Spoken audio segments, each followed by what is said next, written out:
Be logical, chronological order from the first year you started, write those answers leading up to where you are now. Or if you want to start from where you are now and going back to the first year, keep the same pattern throughout all your questions. It's very confusing to people to read question 1 and you started with your first year, and then question 2 you're starting with what you're doing right now and going backwards. So whatever order you use, stick with that throughout the same dialogue.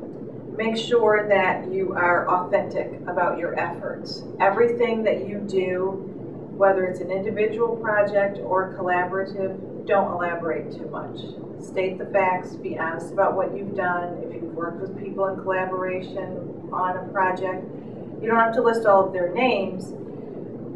You could just say, in collaboration with the program coordinator, we added another course, we changed some of the information that we give students in orientation. I worked on this with, because you never know if there's going to be someone on the committee that knows that you didn't work on something alone.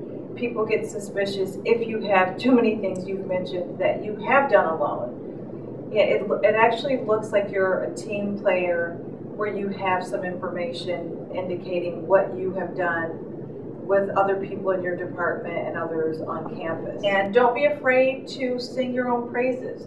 Honors that you have been given, like a NISOD award, or if you have become the president of your organization, a professional organization, mention that. It shows leadership skills.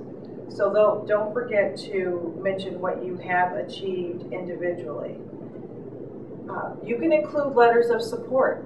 There's nothing wrong with that, as long as they are worthwhile. If your department chair felt you really went above and beyond for some part of accreditation for the program, or you were on a statewide committee in Hartford and someone really is singing your praises, get a letter from them. Letters from students are not really weighed that heavily.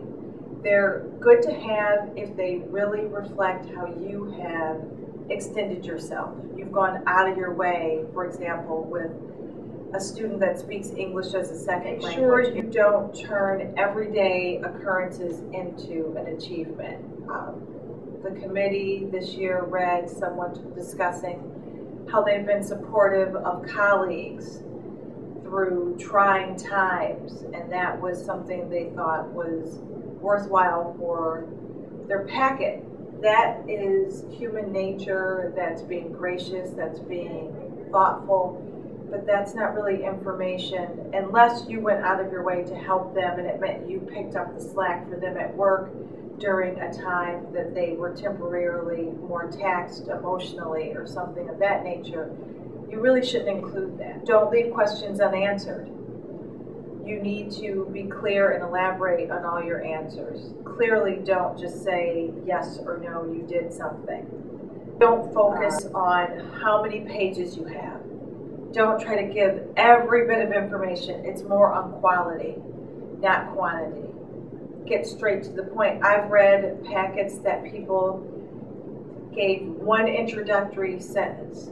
These are the areas that I have extended myself in my department that demonstrate growth and competence. And then the rest are bullets. This is what they've done. I've had people write a paragraph and describe everything that they did for a semester. Both can be useful, but you just need to be economical about the words.